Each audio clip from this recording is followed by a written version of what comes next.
Between March 1943 and February 1944, 43 Allied secret agents were smuggled by aircraft into German-occupied France.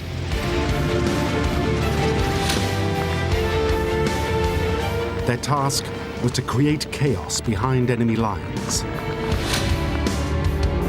Sabotage, assassination,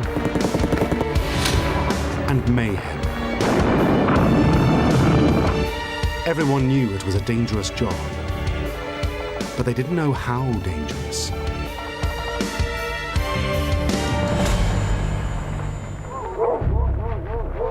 Their entire network had been penetrated by the Germans. Waiting for them would be the Gestapo, the German secret police. Hundreds would die, either shot or hanged in the Nazis' prison camps. But the puzzle was, how had this happened? Why had this network collapsed so badly? Were they victims of their own lax security? This was an example of bad luck as well as bad management, I think.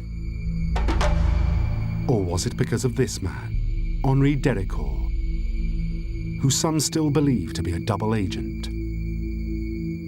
When I saw him, my heart sank. I felt that he wasn't a man that I would trust. But there is another, even more sinister possibility. That Dericourt may have betrayed these agents not because he was working for the Germans, but for another rival British intelligence agency. Did all these people die because they just wanted them out of the way? A colleague of mine recalls with horror Claude Dancy rubbing his hands with delight that one of the SOE networks had broken down. This is the extraordinary story of Henri Dericourt. A double, or was he a triple agent? And his role in one of the biggest intelligence blunders of World War II.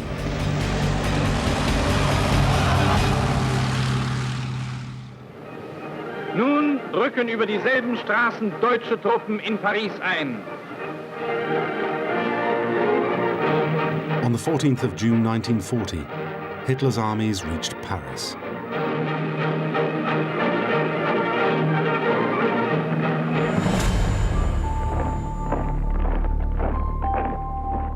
The French government surrendered.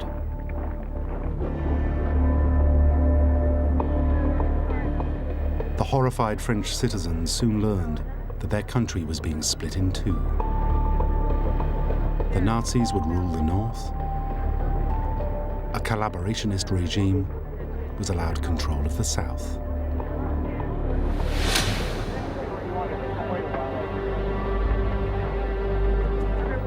Meanwhile, thousands of refugees fled the invaders.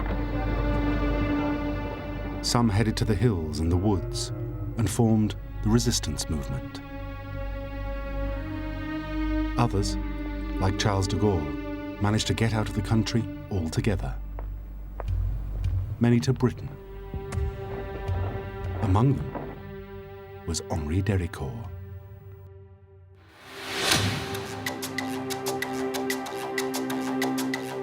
Dericourt was one of hundreds of refugees arriving in Britain.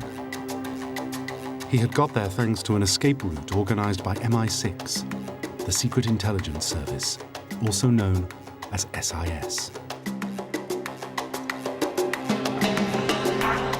Dericourt had told them he had been a pilot for Air France, and even claimed that in 1936, British intelligence had invited him to fly for them. This, however, was a lie.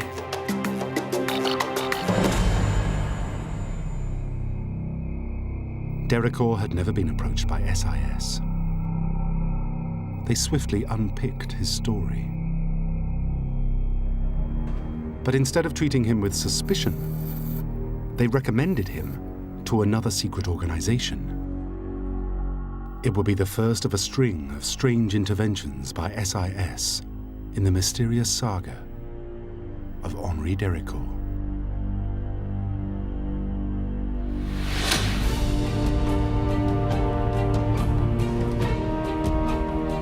SIS had recommended Dericourt to SOE. The Special Operations Executive had been set up by Churchill himself. Their role, he said, was to set Europe ablaze. Their calling card was espionage, sabotage, and assassination.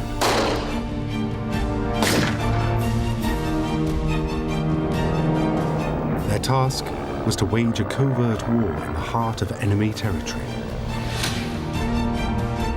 SOE's biggest area of operations was France. As the war progressed, it built up a formidable series of networks across the country, involving hundreds of resistance fighters.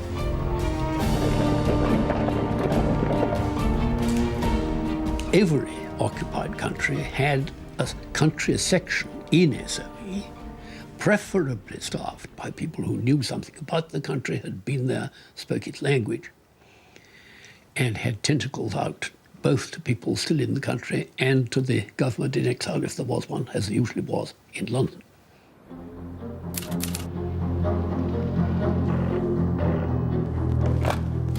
Hello, F section. In charge of French operations was SOE's F section, run by Maurice Buckmaster.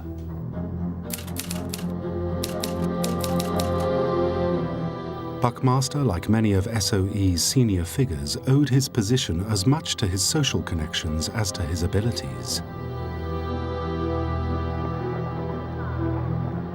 In his youth, he had attended the elite public school, Eton College, and later became a businessman. But he had few obvious skills to run a major covert operation. It could only recruit in those very early stages on the old point net. People who'd been at school with you, people who'd been at university with you, you knew whether they could hold their tongues, whether they would make good secret agents or whether they would make good secret staff officers or not. Buckmaster had a very immediate problem. SOE agents were ferried in and out of northern France by special squadrons of RAF Lysanders.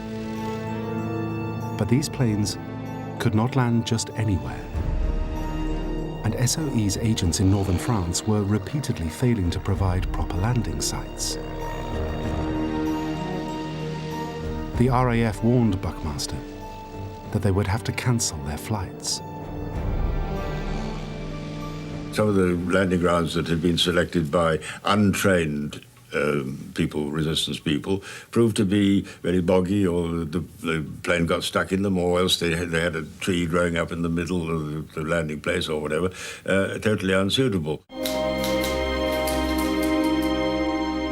As Buckmaster wrestled with the problem of how to fly in Lysanders, Dericourt appeared. I was informed of him as being one of the relatively few Frenchmen who knew enough about aircraft maneuvering to realize what kind of a landing ground was necessary for Lysander or Hudson. Vera Atkins was one of Buckmaster's closest assistants. She was less keen on Dericourt. The people who had seen him all were very much impressed with him. And I was sent down to see him. And when I saw him, my heart sank, because I felt that he wasn't a man that I would trust.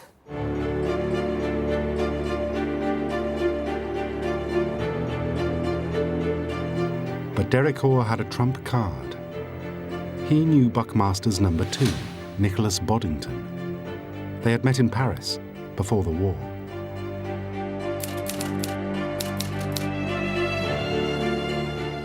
When Boddington heard he was in London, he said, "We will have this chap. He's a pretty good pilot and will be a great deal of use to us." So his arrival in SOE was more or less automatic. And so the man who SIS knew had faked his story became SOE's air movements officer for the north of France. He would now arrange and secure all passage of agents and equipment in and out of the country. And soon, he and SOE would be very busy indeed.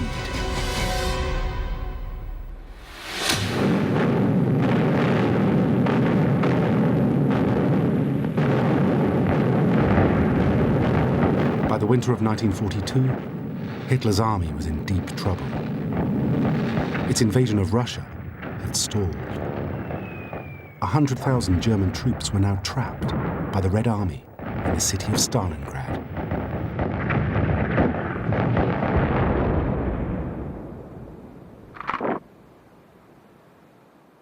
When the Western leaders met in Casablanca, Morocco, in January 1943, this Russian success had started to create tension among the Allies.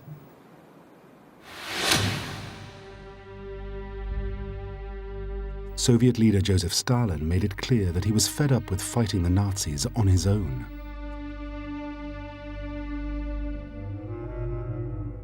He demanded that Britain and America open up a second front in Western Europe.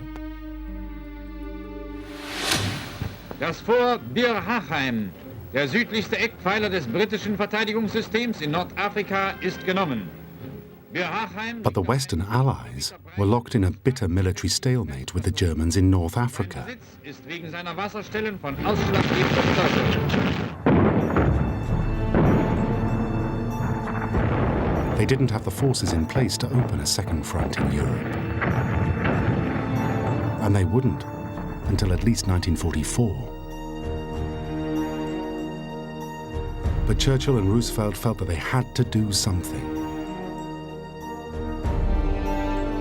Could they at least tie down German troops in the West so that they weren't sent to fight Stalin?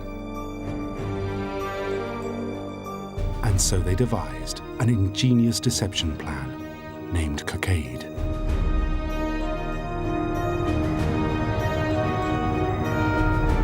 Operation Cockade was nothing less than a fake invasion of France.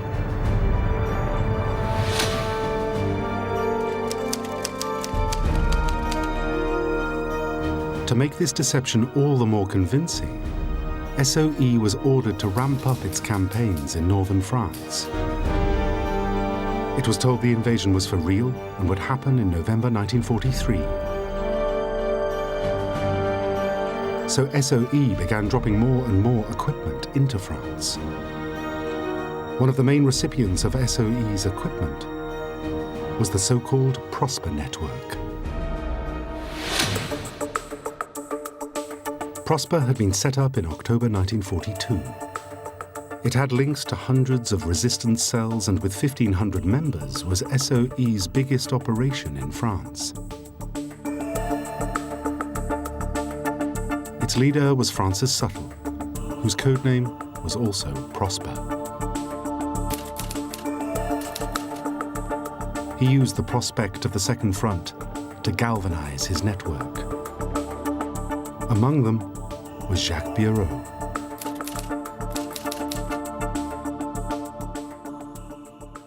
Quand Prosper est arrivé, on a eu l'impression qu'enfin, on allait être utile à quelque chose. Et puis, ça n'était pas non plus pour nous déplaire. Quand je dis nous, je pense que je n'étais pas le seul. D'ailleurs, je l'ai appris ensuite. Beaucoup de gens raisonnaient comme moi dans le réseau. On était très heureux d'apprendre qu'enfin, on avait un but. On ne travaillait pas pour faire de la résistance, parce que ça ne voulait pas dire grand-chose. On travaillait pour un objet, pour une date, pour une fonction, pour un but militaire qui était le débarquement.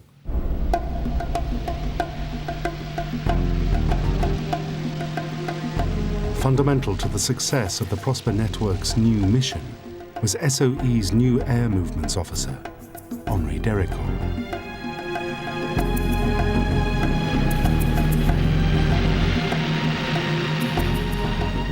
That January, Buckmaster's F section had dropped him into France to set up reliable landing sites.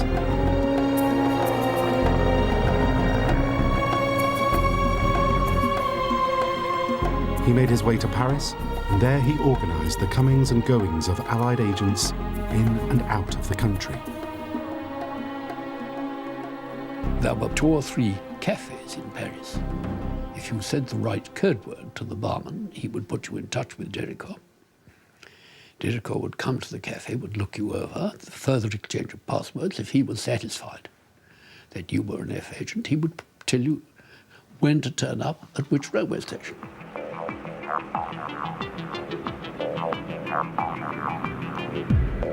In a matter of weeks, Dericourt successfully transported 22 agents in and out of occupied France.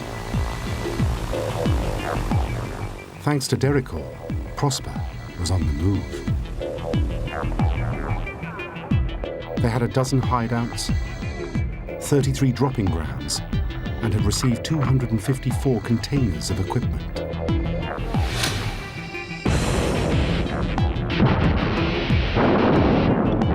The network conducted some 63 acts of sabotage, derailing trains, killing 43 Germans,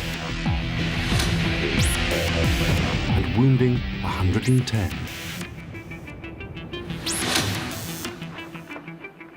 But all this activity attracted the Germans.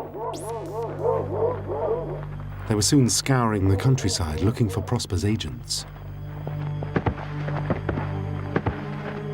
Nous étions inquiets de voir la courbe de l'activité monter et monter, et les risques monter, je dirais, beaucoup plus fort encore que l'activité, car à ce moment-là, les règles de sécurité sont souvent un peu négligées.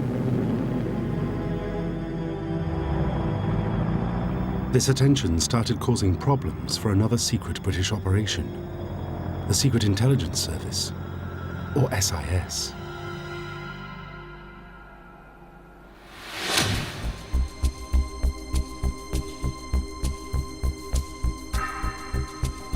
From its base in London, SIS was also heavily involved in subversion in France.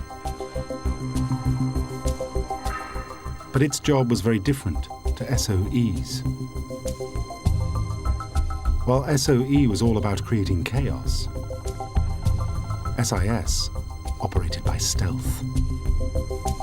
Its role was the gathering of intelligence, quietly collecting information on enemy troop movements and numbers. The last thing SIS agents in the field needed was lots of Germans blundering around looking for spies. SIS couldn't help resenting the existence of SOE for one excellent professional reason. Where SOE's agents were doing any good, raising mayhem, they called, of course, for a great deal of enemy police attention, therefore made life much trickier for any SIS agents who might be in the neighborhood.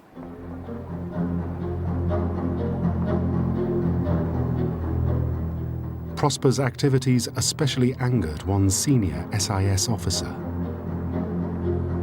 The French section of SIS was headed by a very powerful man who was also the assistant chief of the Secret Service, Colonel Claude Dancy, later Sir Claude Dancy. And Dancy was really very hostile, both to subversion, which he felt created an interference with the intelligence gathering operation. But for some reason, which I'm not quite clear about, he seemed very hostile to the French, too. And then came an event that would bring SIS and Dericourt together for the first time since 1940.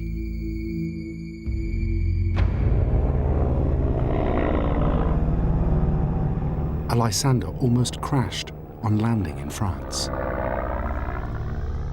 One of my pilots flew through a small tree just before touching down, and I thought that Dericourt had laid the flare path too close to this tree. So I had him brought back to England to tear him off a strip, and also I thought maybe to give him a bit of a rest. I thought perhaps he was beginning to suffer from operational fatigue. That was in April '43. Dericourt was recalled by SOE to Baker Street to explain the incident. During this trip, It seems he may also have visited the headquarters of SIS. It is now known that Henri Dericourt told SIS something that should have horrified them. The man so trusted by SOE revealed he had close links with the Gestapo, the German secret police.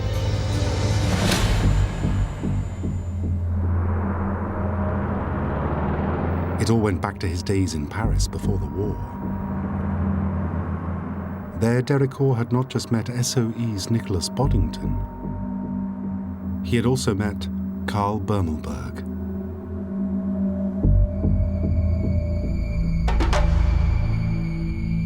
Bermelberg was now the Gestapo's counterintelligence chief in Paris, and he was running Dericourt very cleverly.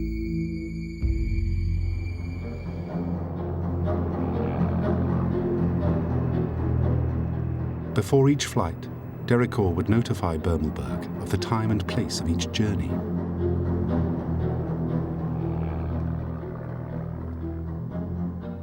Bermelberg would then contact the Luftwaffe to ensure the flight had safe passage.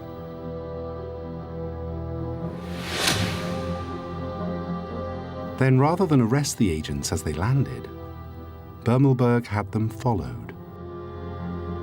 And so, he could gather more and more information about the Prosper network, while Dericourt could claim he had never actively betrayed any agents.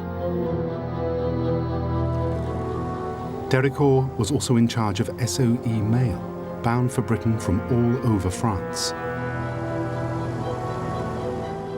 Before he sent it to London, he took it to a building on the Avenue Foch, Bermelberg's headquarters. The mail was a treasure trove of intelligence. It contained messages too long to be sent by wireless. Even descriptions and plans of sabotage targets. The truth was that the Prosper network in France had been severely compromised by the Gestapo.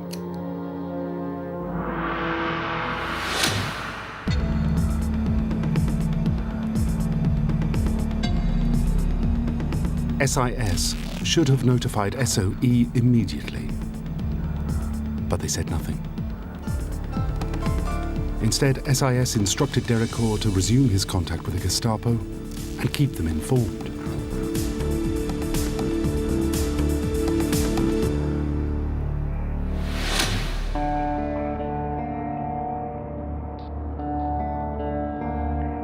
Dericourt was now running air movements in and out of France for SOE.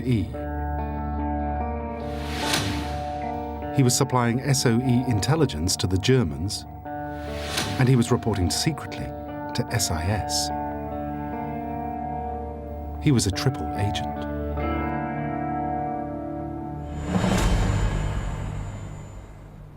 Utterly ignorant of all this, SOE sent Dericourt back into France to continue his work.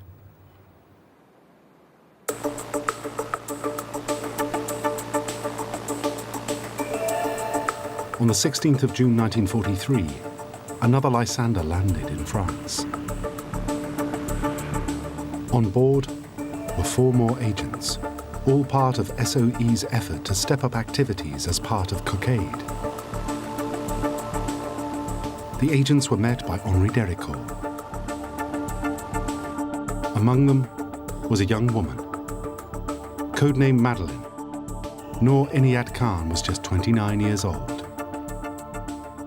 Noor Inayat Khan was a direct descendant of Tipu Sultan, who'd been a sharp thorn in the side of the East India Company at the end of the 18th century. She was an Indian princess. Noor had been raised in Paris and, like Dericourt, had fled to England at the outbreak of war, where she had volunteered for the Women's Auxiliary Air Force. But her fluent French soon drew her to the attention of SOE. She was summoned for interview and was snapped up by F section of SOE, which was very short of wireless operators. Now, let's concentrate. I want all of you to get up to a speed of 18 and over. she was sent through the usual training courses, several of which reported, she's no good to us, she's not overburdened with brains. Buckmaster put in the margin, we don't want them overburdened with brains.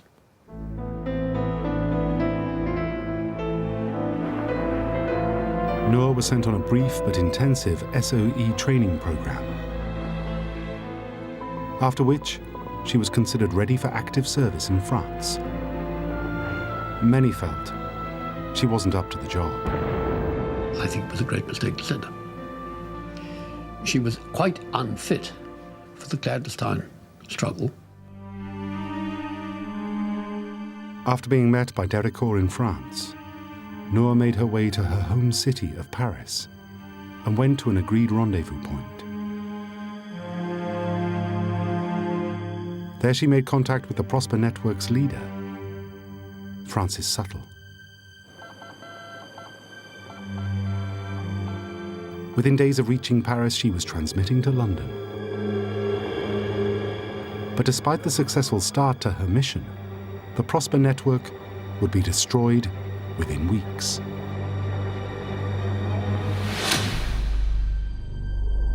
On the 21st of June, Bermelberg struck.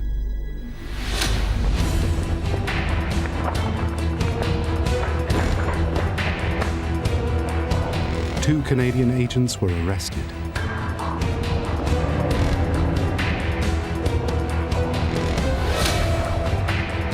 In the boot of their car was their wireless and several uncoded messages for members of the Prosper Network.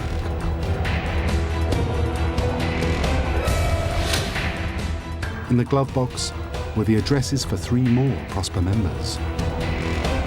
Within days, the addresses were raided and they too were arrested. The next day, Suttle, Prosper himself, was arrested by Bermelberg's men. Another SOE radio operator, Gilbert Norman, was also captured along with his transmitter.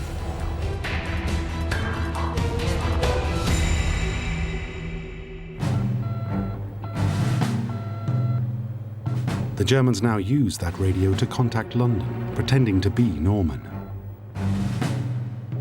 But they did not put in his security check.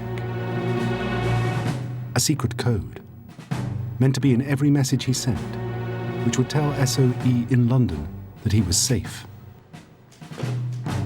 But incredibly, F Section failed to react to the omission of his security check. Instead, Buckmaster replied, ordering Norman to provide his missing check in his next transmission.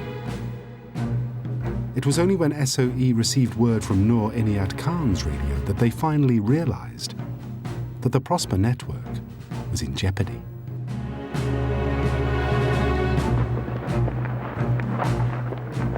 One by one, the Prosper Network was destroyed, and some 400 members were arrested. Their fate would only become clear after the war.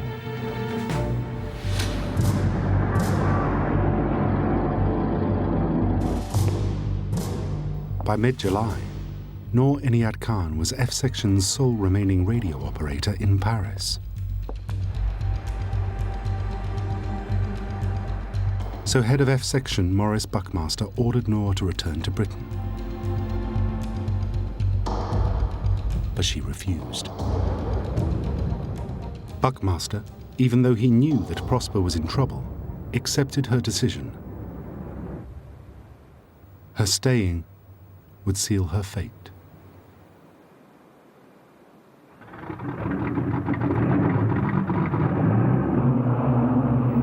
On the 22nd of July, F Section sent 2 men to France to find out if anything could be salvaged from the Prosper Network.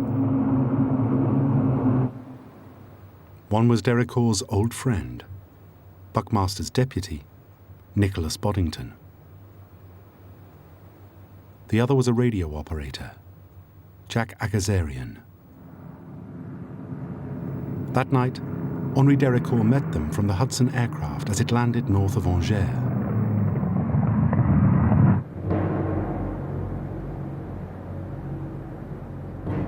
Boddington and Agazarian travelled to Paris.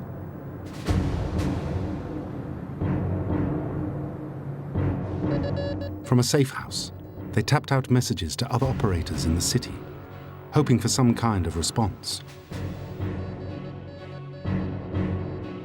On the 29th of July, they got one. But it came from the radio of Gilbert Norman. Both Boddington and Agazarian knew that Norman was transmitting without his radio check. So was he in fact still free, but on the run? Or was it a trap? In an extraordinarily reckless decision, they decided that one of them should go and meet him. But which one? They tossed a coin. Agazarian lost. The next day, he went to the meeting place. He did not return.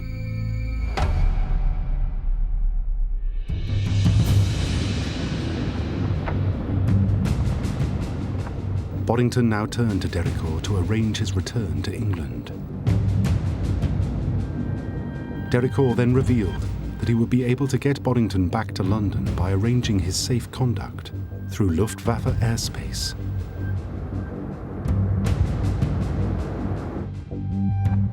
This was the first time anyone from SOE's head office knew that Dericourt had contact with the German military. But Boddington seemed unconcerned by the implications. Instead, on the night of the 17th of August, Boddington returned to Britain by Lysander.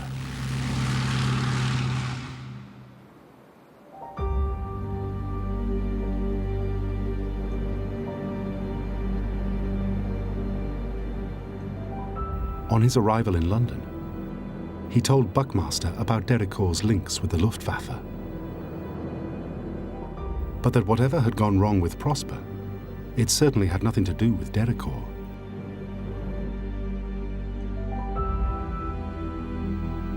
Buckmaster, it seems, believed Boddington unquestioningly. 14 years later, in 1958, he gave an interview to the BBC's John Freeman about the very subject. Freeman refers to Dericourt as Gilbert, while he calls Nicholas Boddington Major X. First of all, when Major X returned to London in August 1943, did he tell you what he'd found out about Gilbert and what he'd told Gilbert? Yes, he told us that Gilbert had contacts with the Germans. That was regarded as being possibly a useful thing. So you at that stage approved? At that stage.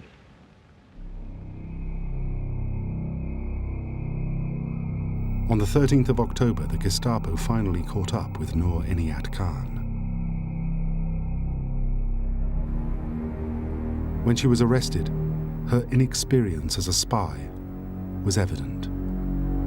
The Germans simply put a corporal in her room and arrested her, and found in her bedside table a school notebook with recorded in it on facing pages every telegram she'd ever sent, in clear on one page and in cipher on the other.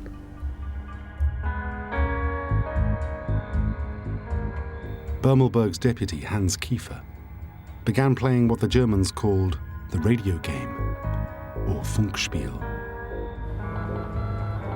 They used Noor's captured transmitter to send bogus messages to SOE headquarters in London. Noor, forced to send some of these messages herself, tried to warn London. Her first message read that Madeleine is in hospital. That was code for captured, or at the very least in danger. But once again, F-Section head Maurice Buckmaster ignored the warning. 2 weeks later, F-Section began receiving yet more messages from Noor's radio. But these messages did not contain Noor's security check. But again, Buckmaster ignored the warning, with terrible consequences. Buckmaster said, "I don't believe you. The traffic sounds perfectly authentic to me, and we're going to go on sending to her." And they sent not only messages, but men. They sent 3 of the best agents in SOE to a drop organised by her, who were, of course, handcuffed on their landing ground in January 44. Pity.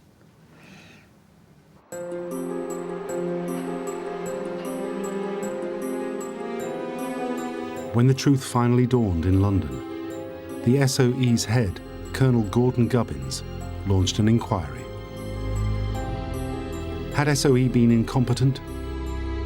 Or had the Prosper Network or even SOE's headquarters been penetrated? In the course of his investigation, Gubbins found out something that puzzled him. Dericourt had had contact with SIS. It was the first SOE had heard about this.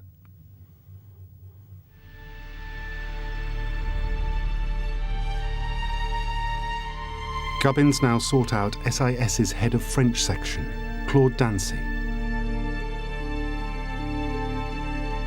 What exactly had SIS been talking to Dericourt about? At first, Dancy refused to cooperate. But when it became clear that Gubbins might blow his agent's cover, he decided to bring Dericourt out. He also admitted to Buckmaster that he had known for months that Dericourt had had contact with the Gestapo.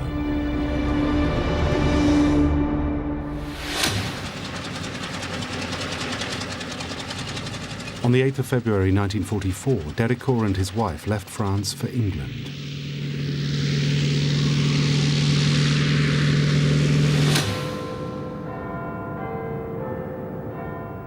In London, Buckmaster confronted him.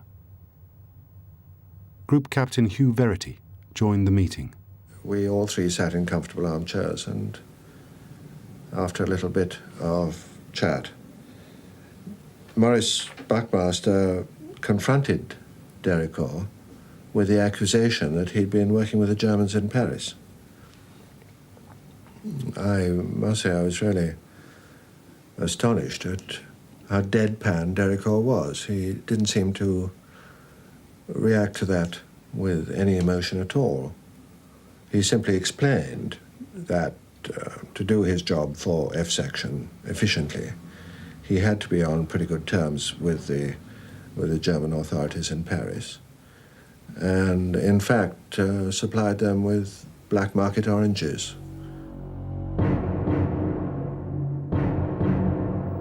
Buckmaster went back to Claude Dancy, demanding information about Dericourt's links with the Gestapo. But SIS would not tell SOE anything.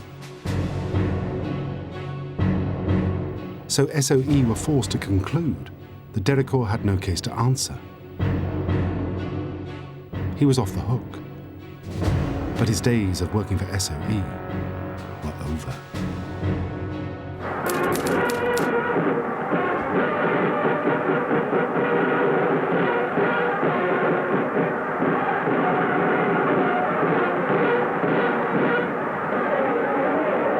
When the war ended, Dericourt returned to the land of his birth.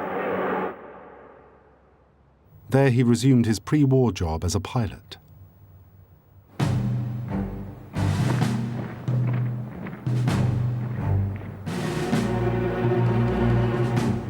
But with victory in Europe, France began to turn on its collaborators.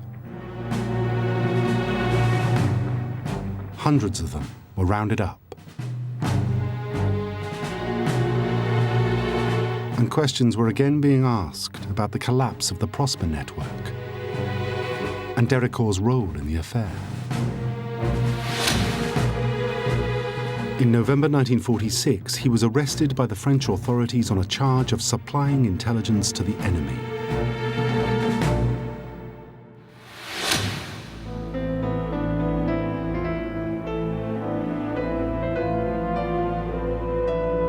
On the 7th of June 1948, Déricourt came to trial in Paris.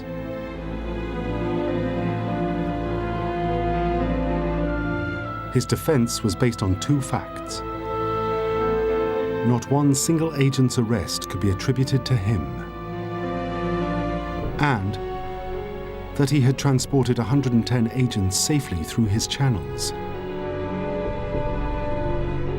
The star witness at his trial was SOE's deputy head of F Section, Déricourt's old friend, Nicholas Boddington. But Boddington was not appearing for the prosecution, but for the defense. He told the court of his total trust in Déricourt. At the end of the trial, Déricourt was acquitted and hailed a hero of the resistance. He was a free man.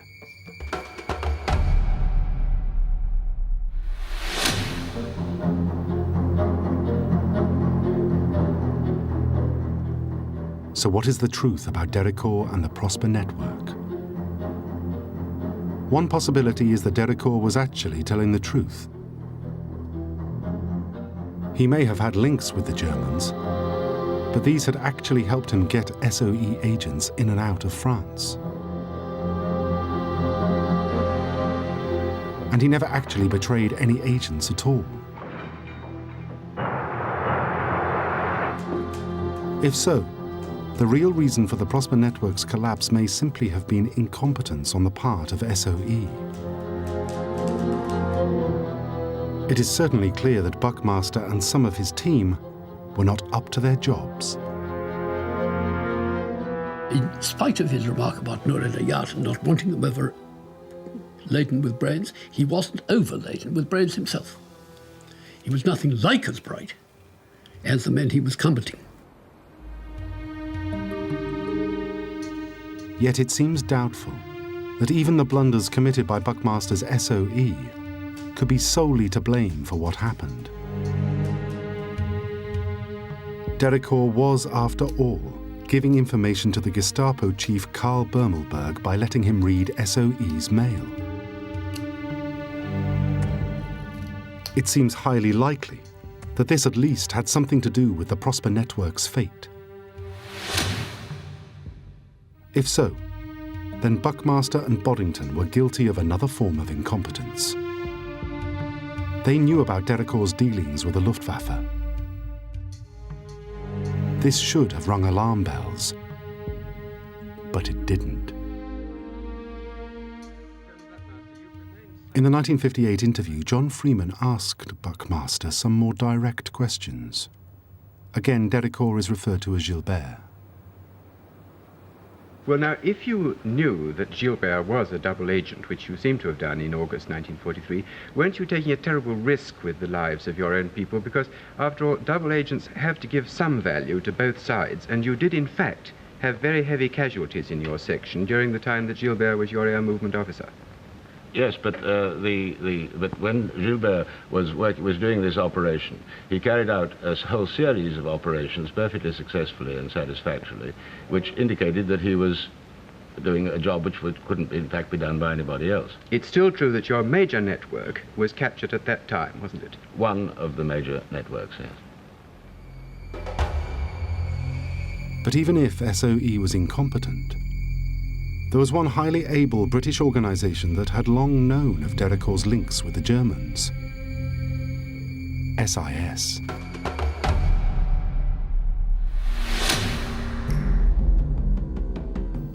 SIS had worked out as early as 1940 that Déricourt's story of his life before the war was false. And yet they had recommended him to SOE without saying anything. It was SIS who knew at least as early as April 1943 that Déricourt had contacts with the Gestapo. But again, they did not tell SOE. So why might SIS have failed to tip off their colleagues at SOE? Certainly the two agencies were rivals. Dancy here. Dancy and the SIS saw themselves as true professionals, but they regarded SOE as gung-ho amateurs. Dancy was always strongly antagonistic to SOE. I have never very clearly understood why, but whatever the reason was, he used to refer to the boys of Baker Street and those amateurs, and always in an extremely scornful and offensive way.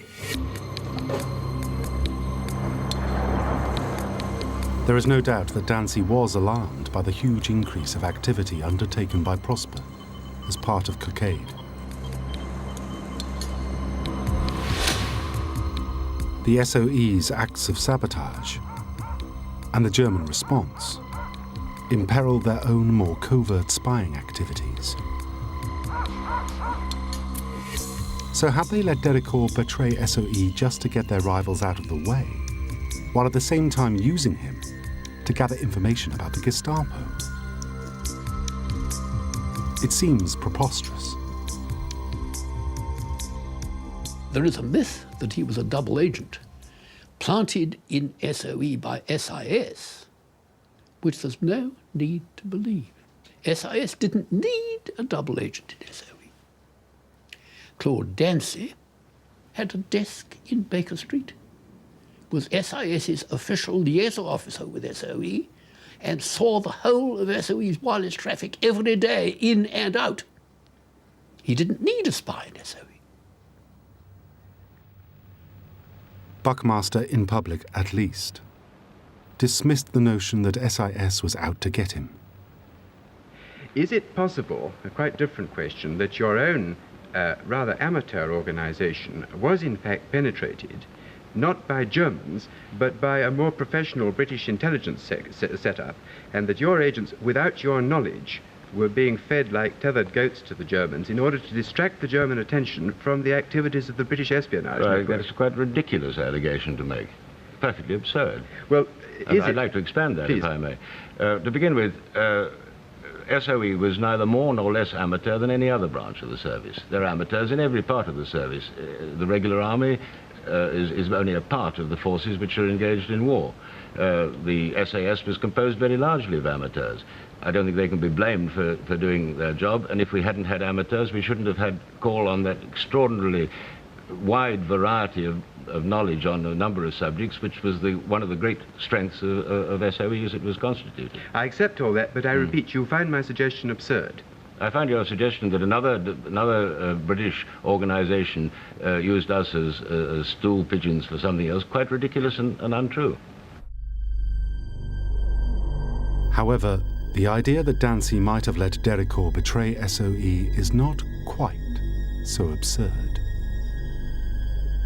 After the war, Dancy's assistant heard a strange story.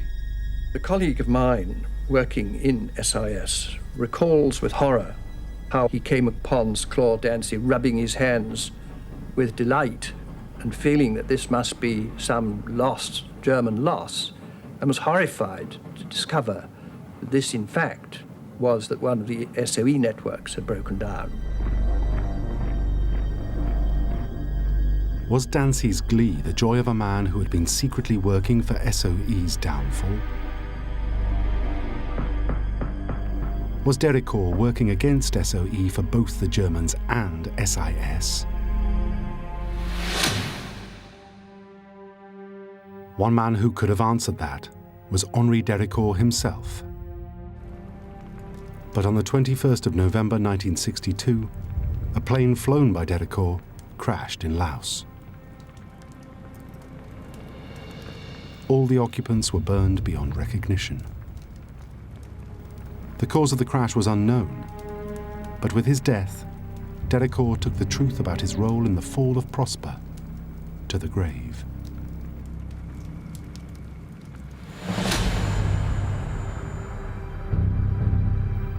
The consequences of the Prosper affair and Dericourt's role as a double or triple agent can only be measured in lives. In April 1945, the Allies liberated the Nazi concentration camps. There, the fate of the Prosper network was at last revealed.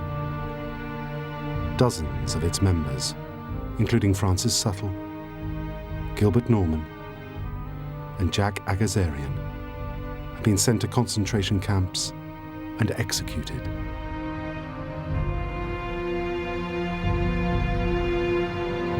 In all, over 400 people linked to Prosper were arrested. Many had suffered horrific torture and execution. Among the most poignant stories was that of Noor Inayat Khan. The only word she said before being shot was "Liberté." For her bravery during the war, Noor Inayat Khan was posthumously awarded the French Croix de Guerre and the George Medal.